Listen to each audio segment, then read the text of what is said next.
আমি আল্লাহকে দেখাইতে চাই, হে মালিক আমি ইব্রাহিমের কোনো উপকার করতে পারবো না সেটাও জানি, কিন্তু ইব্রাহিম নবী তাওহীদের পক্ষে ছিল, এ কারণে আমি ইব্রাহিম নবীর পক্ষে গিয়া আগুনের ভিতরে প্রস্রাব করে দেখাইতে চাই আমিও ইব্রাহিম নবীর পক্ষে আছি।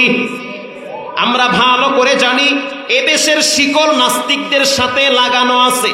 এদেশের ভিতরে সেকুলার বেশি, নাস্তিকদের তন্ত্র মন্ত্র বেশি।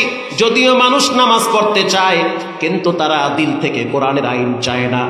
আমরা যারা কোরআনের আইন চাই, জানি বাস্তবায়ন না হলেও আমরা কোরআনের পক্ষে আছি, রবের পক্ষে আছি, ইসলামের পক্ষে আছি। নারায়ে তাকবীর। হুযায়ফা রাদিয়াল্লাহু তাআলা আনহুর চোখের সামনে 2-3 জন সাহাবীকে আগুনে ফালায় দেওয়া হয়, গরম তৈলের ভিতরে ভুনা করে দেওয়া হয়। হুযায়ফা ইয়ামিন রাদিয়াল্লাহু তাআলা আনহুর লম্বা ঘটনা। তার রুমের ভিতরে শুকরের গোশত নিয়ে যাওয়া হয়েছে, মদ নিয়ে যাওয়া হয়েছে। কয়েকদিন পর্যন্ত খাবার খাওয়ানো হয় নাই, শুকায় গেছে। পিপাসায় রক্ত চলাচল অনেকটাই বন্ধ হয়ে যাচ্ছে, মৃত্যুর উপক্রম হয়ে গেছে। এবার রোম সম্রাট বলল, খাবার যখন খেতে যাবে শুকরের মাংস খাওয়াও। পানি যখন খাইতে চায়, আল্লাহর নবীর সাহাবী হুযায়ফার সামনে মদ পেশ করো, সে যেন মদ পান করে। এবার ডাক্তার যখন গিয়ে দেখলো হুযায়ফা রাদিয়াল্লাহু তাআলা মৃত্যুর দ্বার প্রান্তে পৌঁছে গেছে, তাকে বলা হইল, সময় আছে, তুমি যদি বাঁচতে চাও তো শুকরের মাংস খাও। পানির পিপাসা যদি নিবারণ করতে চাও তো তুমি মদ পান করো। হুযায়ফা ইয়ামিন যদিও দুর্বল ছিল, যদিও ক্ষুধার্ত ছিল, তিনি চোখ গরম করে সিংহের মতো আওয়াজ দিয়া বলে, নাফরমান, আল্লাহর দুশমনেরা সাবধান, মুসলমান কখনোই মদ পান করতে পারে না, নবীর সাহাবী কখনোই শুকরের মাংস খাইতে পারে না। জীবন চলে যাবে, তারপরও তোমাদের সামনে আল্লাহর নবীর সাহাবী মাথা নত করতে পারে না। আল্লাহু আকবার বলেন। এটা বলে ঈমান। সুম্মাস্তাকামু, আল্লাহর প্রতি দৃঢ় বিশ্বাস, ইস্তেকামত থাকা। আর আমরা মুসলমান টাকার বেন্ডিল পাইলেই অনেক মোল্লা মুন্সির ফতুয়া ঘুরে যায়। যখন যেই সরকার ক্ষমতায় আসে তার পা চাটে, কথা কন না কা? যখন যেই সরকার ক্ষমতায় আসে পা চাটে। আবার এর ভিতরে দেখবেন কিছু আলেম ওলামা যাদের শরীরে সাহাবীদের রক্ত প্রবাহিত, যাদের শরীরে হুযায়ফা ইয়ামিনের রক্ত রয়েছে, তবে হাসতে হাসতে দিনের জন্য জেলখানায় যায়, রিমান্ডে যায়, ফাঁসির কাস্টে ঝুলে, তারপরও ঈমান নষ্ট করে না, আল্লাহর দুশমনদের সামনে মাথা নত করে না। আল্লাহু আকবার। প্রিয় ভাইরা আমার, ঈমানের সহিত যদি মৃত্যুবরণ করতে চান, হে যুবক অপেক্ষায় থাকো, মরসিমের পালকি না জানি কখন তোমার জন্য চলে আসে। হুসনুল খাতিমা, খাতিমা বিল খাইর, জীবনের শেষ সময়টা যেন ঈমানের সহিত কাটে। আমিন বলেন। জীবনের শেষ মুহূর্ত যেন ভালো কাটে। মান কানা আখিরু কালাম লা ইলাহা ইল্লাল্লাহ দাখালাল জান্নাহ, যার জীবনের শেষ কথা হবে লা ইলাহা ইল্লাল্লাহ, রাসূল বলেন তার ঠিকানা হবে আল্লাহর জান্নাতে। সুবহানাল্লাহ বললেন না? আরো জোরে বলেন সুবহানাল্লাহ। যার জীবনের শেষ কথা হবে লা ইলাহা ইল্লাল্লাহ। প্র্যাকটিস করা লাগবে, এমনি এমনি আসবে না, চর্চা করতে হবে। এবার আমি আপনাদের সামনে 4টা কর্মসূচি নিয়ে আসছি, 5টা কর্মসূচি, 5টা কাজ যদি করতে পারেন, আশাবাদী আপনি ঈমানের সহিত মৃত্যুবরণ করতে পারবেন। আমিন বলেন। এই যুগে তো বাচ্চারাও মারা যায়, কিশোর মারা যায়, যুবক মারা যায়, ক্যান্সার হয়ে কত খেলোয়াড় মারা গেছে, কত নায়ক নায়িকা, গায়ক গায়িকা মারা গেল। এই যুগে মানুষ বেশি দিন বাঁচে না, হঠাৎ অসুস্থ হয়ে পড়ে, যা খাই সব তো ভেজাল। যে কোনো টাইমে মানুষ শ্বাস টানার আগেই তো মৃত্যু চলে আসে, হঠাৎ মৃত্যুবরণ করে। আমাদের স্থায়ী বসবাস হবে আল্লাহর জান্নাতে ইনশাআল্লাহ বলেন। ঈমানের সহিত যদি মৃত্যুবরণ করতে চান, 5টা কর্মসূচি হাতে নিবেন। 5টা কর্মসূচির কথা বলি, দোয়ার দিকে যাব। ধৈর্যের সহিত থাকবেন, কষ্ট হবে, আল্লাহ কবুল করুন। আরো জোরে বলেন আমিন। প্রিয় ভাইরা আমার, 1 নম্বরের কর্মসূচি, শিরিক মুক্ত ঈমান লাগবে। শিরিক মুক্ত ঈমান। গাছের একটা পাতা পড়লেও পারমিশন লাগে একজনের, তিনি হলেন কে? সন্তান দেওয়া না দেওয়ার মালিক খাজা বাবা, দাদা বাবা, পীর বাবা, কেবলা খাবা কেউ রাখে না। সন্তান দেওয়া না দেওয়ার মালিক কে? একমাত্র আল্লাহ। বলেন কে? আল্লাহ তাআলা। নির্ভেজাল ঈমান। ওয়া মান ইউশরিক বিল্লাহ ফাকাদ হাররামাল্লাহু আলাইহিমুল জান্নাতা ওয়া মাওয়াহুন নার ওয়া মা লিয-যালিমিনা মিন আনসার। শিরিক করো না। জিনা করছো, আল্লাহ মাফ করে দিবে। হারাম খাইছো, আল্লাহ মাফ করতে পারে। মানুষের সাথে বেয়াদবি করছো, একটু ক্ষমা চাও, আল্লাহ মাফ করে দিবে। আর একজনের হক নষ্ট করছো, হক ফিরিয়ে দাও, আল্লাহ মাফ করবে। 100 মানুষকে হত্যা করছো, সেটাও চাইলে রব ক্ষমা করতে পারে। কিন্তু আল্লাহর সাথে যদি শিরিক করো, এটার কোনো ক্ষমা নাই। এরে আল্লাহ মাফ করে না, এরে জাহান্নামের লাকড়ি বানায়। আল্লাহর নবীর সাহাবী মুআজ ইবনে জাবাল বলেন, ওয়া ইন কুতিলতা ওয়া হুররিকতা।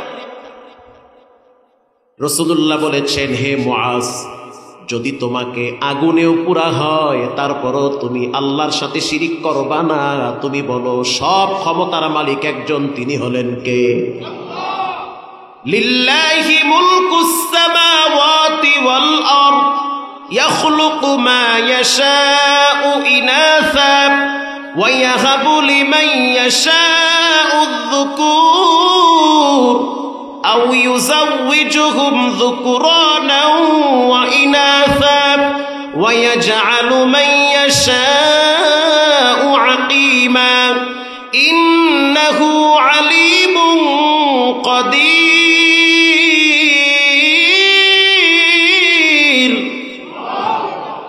আল্লাহ কাউকে সন্তান দেয় ছেলে, কাউকে দেয় মেয়ে, কাউরে একটাও দেয় না। বলেন সবকিছু দেওয়া না দেওয়ার মালিক কে?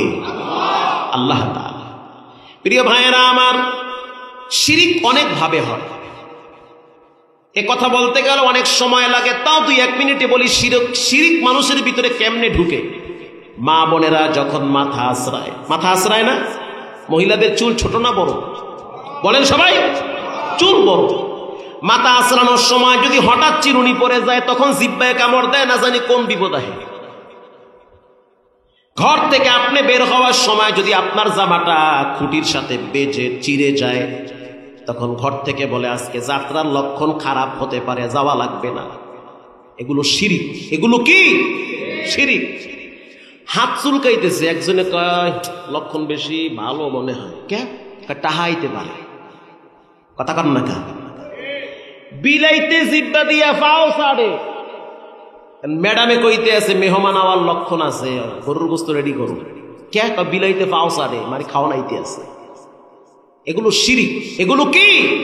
শিরিক। ঘরে ঢুকার সময় হঠাৎ টাক খাইছেন, দরজার লাগে, খায় না টাক। এখন আপনি যদি চিন্তা করেন লক্ষণ বেশি ভালো না, এটাও শিরিক। এরকম শিরিক হয়ে যায়। আকাশ চমকাইতেছে, বিজলি চমকাইতেছে, ঠাডা মারতেছে, এখন আপনি বলতে আছেন বৃষ্টি আইতে আছে, তাড়াতাড়ি ঘরে যায়। তো এমনও তো হয় আকাশ চমকায়, বৃষ্টি আসে না। আল্লাহর দায়িত্ব কেন নিলেন? শিরিক ফিজ্জাত ওয়াস সিফাত। শিরিক বিভিন্ন ভাবে ভিতরে ঢুকে পড়ে। এরকম শিরিক করা যাবে? হ্যাঁ, আপনি এটা বলতে পারেন বৃষ্টি আসতে পারে, লক্ষণ বেশি জুইতেন না, বৃষ্টি আইতে পারে। এখন যদি কর, এ আব্দুল কুদ্দুস বৃষ্টি আইতে আছে, তাড়াতাড়ি লঙ্গি থুইয়া দৌড়া, তাইলে এটা শিরিক। এটা কি? শিরিক। প্রিয় ভাইয়েরা আমার, ক্ষেতের ভিতরে অনেক সময় দেখবেন ভুট্টা খেতে, ধান খেতে, কফি খেতে, কলা খেতে জোতার স্যান্ডেল চিরা অর্ধেক খাড়া করায় রাখে। কথা কর না কা? এরপরে মাইট ভাঙ্গা, এরপরে কালি মাইক্কা খাড়া করায় রাখছে। এখন আমি এক ক্ষেতওয়ালারে জিগাইছি এই নাটোরে বনপাড়ায়, ও ভুট্টা ক্ষেতের মালিক, এই ক্ষেতের ভিতরে বিশাল এক জুতা ডানায় রাখছো কি লেগে? এই রাস্তা দিয়া অনেক বাজে মুক্কা যায়, কিছু গাঞ্জাখোর যায়, কিছু খারাপ মুখওয়ালা ব্যক্তি যায়, ক্ষেতের দিকে চাই একা, ওরে ভুট্টা 65 বছর জন্মের কামান কামাইবে, ওর মুখ খারাপ, ও কল লগে লগে পরের দিন বৃষ্টিতে সব ভুট্টা সেজদায় গেছে। হয় কি হয় না? এর লেগে জুতা টানায় রাখি, এ বেমুখিয়া যখনই কবি জন্মের হয়েছে তখন স্যান্ডেল দিয়ে তোর পাড়ি। ঠিক না বে ঠিক? আমি বললাম এটাও শিরিক, কিচ্ছু করার নাই, ভালো মন্দ করার মালিক কে? তবে হ্যাঁ, মানুষের কথা কখনো কখনো লেগে যায়, মানুষের জবান সত্য, মানুষ কখনো কখনো চোখ দিয়া মানুষকে খায়া ফেলাইতে পারে, এটা হাদিস দ্বারা প্রমাণিত। এজন্য এ সমস্ত বদ নজর থেকে ক্ষেতকে যদি বাঁচাইতে চান, নিজেকে যদি বাঁচাইতে চান, ছেলে মেয়েকে যদি বাঁচাইতে চান, দুইটা জাদু কাটার সূরা আছে, একটার নাম সূরায়ে নাস আর একটার নাম সূরায়ে ফালাক। পইরা নিজে ফুদেন, ক্ষেতের মধ্যে ফুদেন, ওই বেমুখেরা যখন ক্ষেতের দিকে চাইবে উল্টা নজরে, অগ চোহের ভিতরে ঠাডা পড়বে।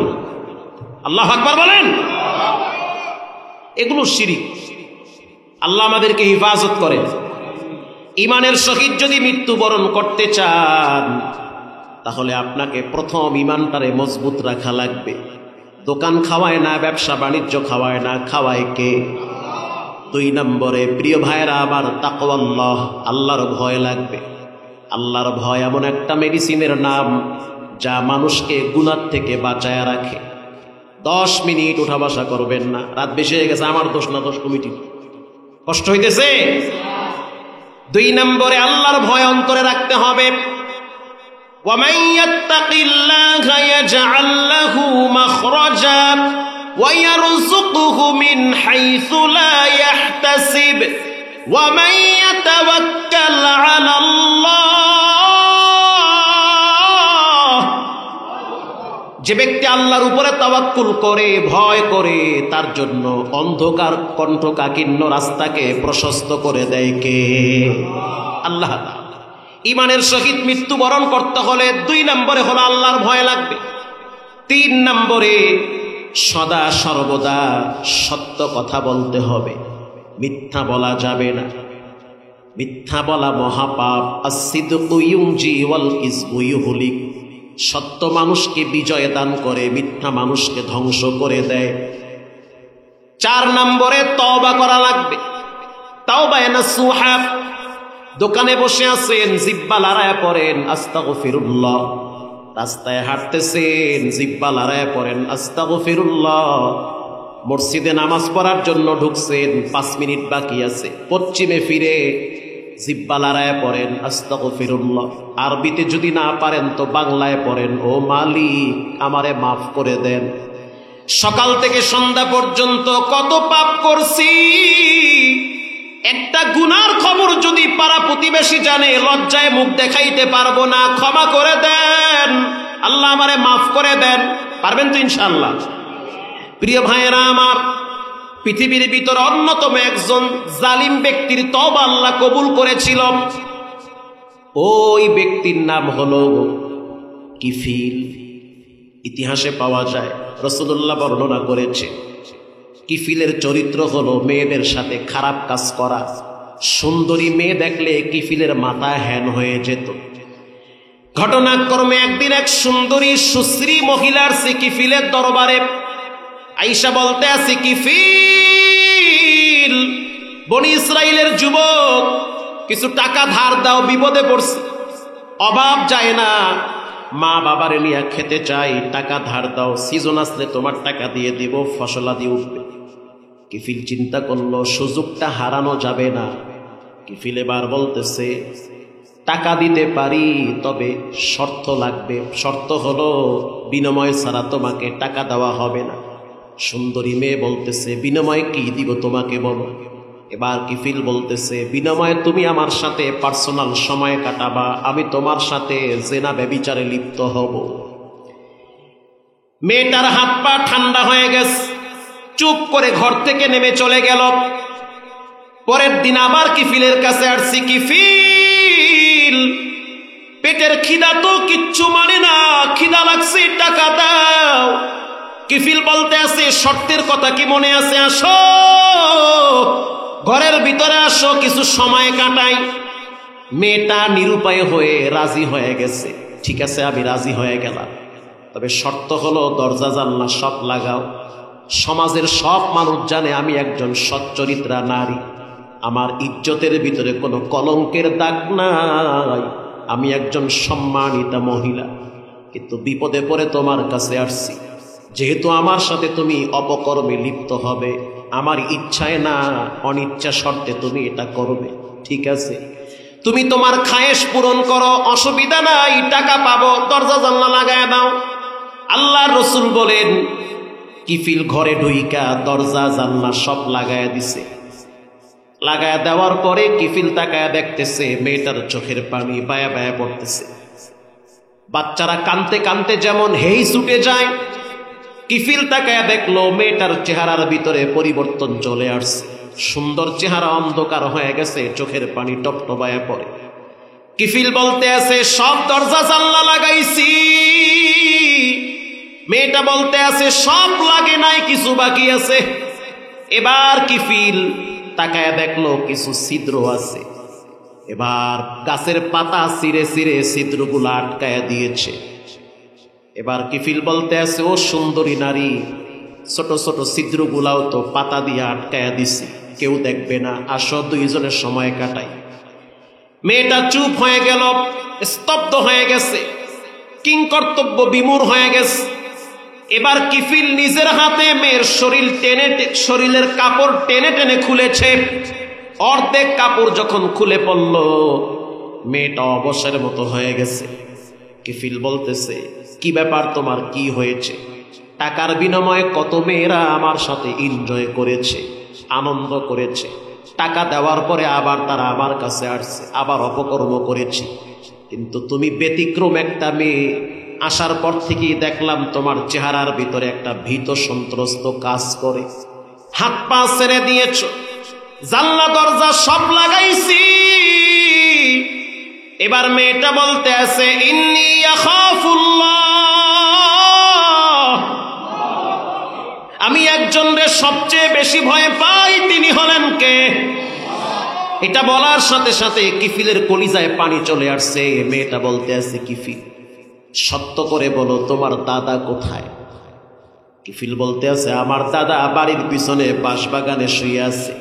ও কিফিল, জীবনে কোনোদিন তোমার দাদারে আর দেখছনি? কয়, না, দেখি নাই। সত্য করে বলো, তোমার নানা কোথায়? বলে বাঁশবাগানে শুয়ে আছে। এক সময় তোমার মতো তারাও তো যৌবন প্রাপ্ত যুবক ছিল, নাই, কবরে চলে গেছে। কিফিল এবার জানতে চাই, তোমার আব্বাই কোথায়? কিফিলের এবার চোখের পানি বেরিয়ে গেছে। বাবা তো রক্তের টান লাগছে, বাবারেও তো কবরে রাখছি, সত্য করে বলো, তোমার বাবার লাশ নিয়ে কে নামছে? কিফিল বলতে আছে, আমার আব্বার লাশ নিয়ে তো আমি নামছি। এবার মেয়েটা বলতে আছে, কিফিল, যখন তুমি কবরে নেমেছিলে সত্য করে বলো, কবরটা কি আলোকিত ছিল না অন্ধকার? কয়, অন্ধকার। মাটিতে হাত দিয়ে দেখলা কেমন? বলে, মাটি বড় ঠান্ডা। ডানে বামে কি? বলে, ডানে বামেও তো মাটি।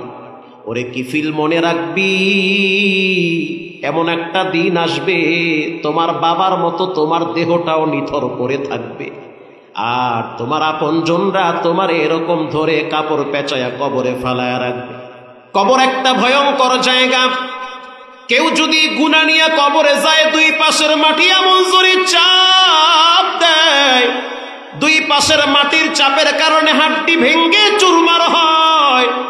এটা বলার সাথে সাথে কিফিল নিচ থেকে লাফ দিয়ে উপরে চলে আসছে আর বলতেছে, যাও, আমি এই মুহূর্তে আল্লাহর ভয়েতে তোমার সাথে জেনা ব্যভিচার করব না। নিজের হাতে কাপড় ফিকা দিয়েছে, চলে যাও, টাকাও লাগবে না, আল্লাহর রাস্তায় ছেড়ে দিয়েছি। মেয়েটা এবার ঘর থেকে যাওয়ার সময় বলতেছে, উয়ুনুল হিকায়াত ইবনুল জাওজি কিতাবে লেখে, মেয়েটা ঘর থেকে নামার সময় বলতেছে, আল্লাহ এত মানুষরে হেদায়েত দেন, এই যুবকটাকে আপনি কি দেখেন না, এরও হেদায়েত দান করে। মেয়েটা বাড়ি চলে গেল। কিফিল এবার ভয় চলে আসছে, জ্বর চলে আসছে। ভয়ের কারণে মানুষের অনেক সময় জ্বর আসে না? হাত পাও ঠান্ডা হয়ে গেছে। কি বললো? তো আমার বিবেকের দরজায় ধাক্কা মারছে, ও তো আমার কলিজায় পা দিয়েছে।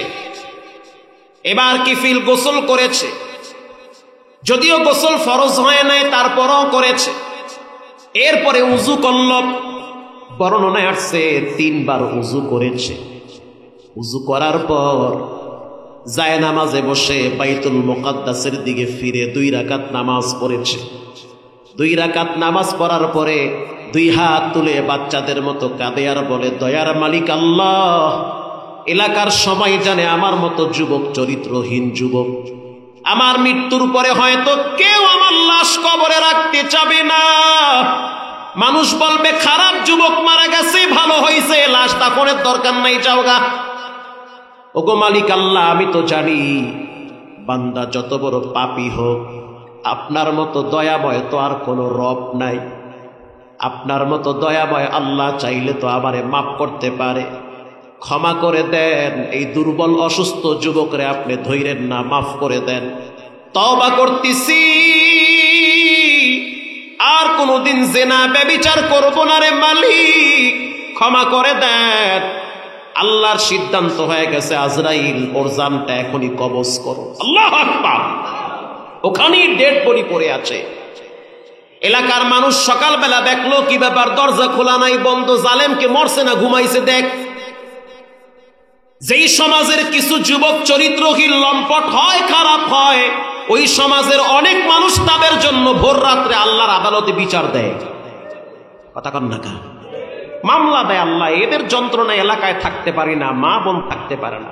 আর সৎ চরিত্রবান যুবক হলে লাখো মানুষ তার জন্য দোয়া করে। মৃত্যুর পরে সবাই যখন মিষ্টি বিতরণ করলো, এক পর্যায়ে খেজুর বিতরণ, খুব খুশি, জালেম মারা গেছে। আল্লাহ রাব্বুল আলামিন তো তার বান্দারে ফালায়া দিতে পারে না। বান্দারে আল্লাহ নিজের হাত দিয়া শখ কইরা বানাইছে। দরওয়াজার সামনে লেখা উঠায়া দিছে, কদ গফারাল্লাহু লিল কিফিল। পৃথিবীর মানুষ কিফিলের চোখের পানি আর আমার ভয়ের কারণে সব গুনাহ মাফ করে দিয়েছি। তাহলে ঈমানের সহিত যদি মৃত্যুবরণ করতে চান, আপনাকে কর্মসূচি গ্রহণ করতে হবে, তওবা করা লাগবে। বলেন তওবা করব কার কাছে? 5 নম্বরে মা বাবার খেদমত করা লাগবে। আমার মা বেঁচে আছে, আলহামদুলিল্লাহ। আমি তো আজকেও আমার বিবির সকালবেলা বলে আসছি, এই যে আরামে চলতেছো, খাইতেছো, বড় শান্তিতে আছো, এটা আমারও ক্রেডিট না, তোমার বাবার বাড়ির ক্রেডিট না, এই সম্পূর্ণ ক্রেডিট হলো আমার মায়ের দোয়া। ওই মহিলার লাগে কালেকশন ভালো নাই, খালি আমারে ফোন দিয়ে দিয়ে হ্যালো হ্যালো কইও না, মায়েরে ফোন দাও, হ্যাল লাগে খাতির লাগাও, আমার এত পিছলা দরদ দেখাইও না। কথা কন না কা? কেমন আছো, কোথায় আছো, কি খাইছো, কয়বার আসছো, কয়বার বাথরুমে গেছো, এত দরদ লাগবে না। আমার মাকে একবার ফোন দাও, 10 মাস আমাকে ফোন না দিলেও কষ্ট পাবো না, কারণ কান টানলে মাথা আসে। মায়ের সাথে সম্পর্ক রাখো, তোমার প্রতি আমার ভালোবাসা এমনি বেড়ে যাবে। আমি কি খারাপ বললাম? একজন মানুষের জন্য সবচেয়ে কষ্টের কারণ হলো যখন তার স্ত্রীর সাথে, মায়ের সাথে সম্পর্ক নষ্ট হয়। একজন পুরুষের জন্য সবচেয়ে কষ্টের কারণ। ঈমানের সহিত যদি মৃত্যুবরণ করতে চান, 5 নম্বরের কর্মসূচি, মা বাবার সাথে খেদমত করা লাগবে, ভালো ব্যবহার করতে হবে। গোপনে টাকা দেন, বাবারে আলাদা দেন, সামর্থ্য থাকলে মায়েরে জানাইয়েন না, কারণ মায়ার বাপে তো জামাই বউ ঠেলাঠেলি করবে। কেউ কথা কন না কা? যখন বাপেরে দেখাইয়া মায়েরে 1000 দেই, তখন বাপে কয় অহিন্দে অর্ধেক মরে দে, তুই টাহাইতে হরবি। বাপে কইতে পারে হ্যাঁ তো বউ হয়। কথা কন না কা? আপনি গোপনে দেন, বুড়া বুড়ি ঠেলাঠেলি করবি। মাকে 500 আলাদা দেন, আব্বারে কইয়েন না, মায় খুব খুশি, তোর বাপে জানলে ওই টাহা নিয়ে পান খাইবে, ওই টাহা নিয়ে চা খাইবে, যদি কেউ বিড়ি খায় বিড়ি খাইবে। আর যদি আপনি আপনার মাকে পার্সোনাল ভাবে 500 টাকা দিয়ে বলেন কেউ যেন না জানে, বিশ্বাস করেন মায়ের কলিজাটা এমন একটা দোয়া করবে, আরো শাহজিম ঠান্ডা হয়ে যাবে। আমার মা যখন আমার বাসায় আসে বেড়াইতে, আমি আমার ছোট্ট মেয়ের হাতে 500 টাকার নোট দিয়ে দেই, লা ফাখরা লাহু। আমি আপনাদেরকে উৎসাহিত করার জন্য বলি, এই বিষয়গুলো নক করার জন্য। আমার স্ত্রী যখন ঘুমিয়ে যায়, আমার বাচ্চাটা সাধারণত তার দাদির খুব ভক্ত, পাগল। আমার ছোট্ট মেয়ে হোমায়রাকে আমি বলি, এই নাও 500 টাকা। কখনো আবার বলিও না এই নাও টাকা, কিন্তু খবরদার তোমার মাকে বলবে না। না, মায়েরে বললে মা আবার জিগেবে তোমার দাদি টাকা নিয়ে করছে কি, মাকে বলা যাবে না। আমি তখন জালনার কিনারায় দাঁড়ায় দেখি মেয়েটা যখন তার দাদির হাতে 500 টাকা আস্তে গুজায় দেয়, মা এমন একটা হাসি দেয়, মনে হয় জন্মের পরে ওই হাসি দেখি না। কে দিছে? তোর আব্বাই দিছে। কহ এতটা হাইতে করবো কি আমি? এখন আমার মেয়ে শিখাইয়া দেয়, তুমি টাকা দিয়ে পান কিনে খাও, আর না হয় তোমার আরো নাতি আছে না, হেগো জন্য মজা কিনে নিয়ে যাও। উরি সুবহানাল্লাহ, কি বুদ্ধি তার! আপনার মায়ের তো আরো 3টা বোন আছে, আপনার মায়ের মনে চায় ওই 3 বোনের বাড়িতে কিছু মজা নিয়ে যাইতে, তাই কি চায়? চাই তো এটা। এখানে অনেক বুড়া বুড়া বাবা আছে, তাদের মনে চায় মেয়েদের বাড়িতে মজা নিয়ে যাইতে। এখন আপনার ঘরে থাকে, খায়, আপনি হিসাব করা টাকা দেন, সে তো নিতে পারে না। 500 টাকা আলাদা দেন, দেখবেন ওখান থেকে 10 টাকা 20 টাকা ওই নাতির জন্য চিপস কিনে দেয়, চকলেট কিনে দেয়। বাবার যেই দোয়া, ওই দোয়াটা আপনি ছেলে মেয়ের স্ত্রীকে বড় বড় হাজার হাজার টাকা দামের আইসক্রিম খাওয়াইলো, ওই দোয়া আর পাবেন না। বাবায় 500 টাকা পাইলে যেই খুশি হয়। এজন্য বাবাকে এক্সট্রা ভাবে দেন, কপাল খুলে যাবে, কিসমত খুলে যাবে, কেউ জানবে না। জানবেন কে? প্রিয় ভাইয়েরা আমার, ইমানের সহিত যদি মৃত্যুবরণ করতে হয়, 5 নম্বরে নামাজ পড়, 5 নম্বরে মা বাবার খেদমত করা লাগবে। আল্লাহ তাআলা আমাদের সকলকে এই 5টা বিষয়ের উপরে আমল করার তৌফিক দান করেন। 1 নম্বরে ঈমান, 2 নম্বরে হলো সত্য কথা বলা, আল্লাহর ভয় অর্জন করা, মা বাবার সাথে সৎ ব্যবহার করা, তওবা করা। এখানে অনেক এতিম মায়ের সন্তান আছে, নিজের হাতে নিজের মা বাবারে কবরে রাখছে। 5 মিনিটের ভিতরে দোয়া হয়ে যাবে। আমি মুসাফির, অনেক দূর থেকে আসছি, আবার অনেক দূরে যাব।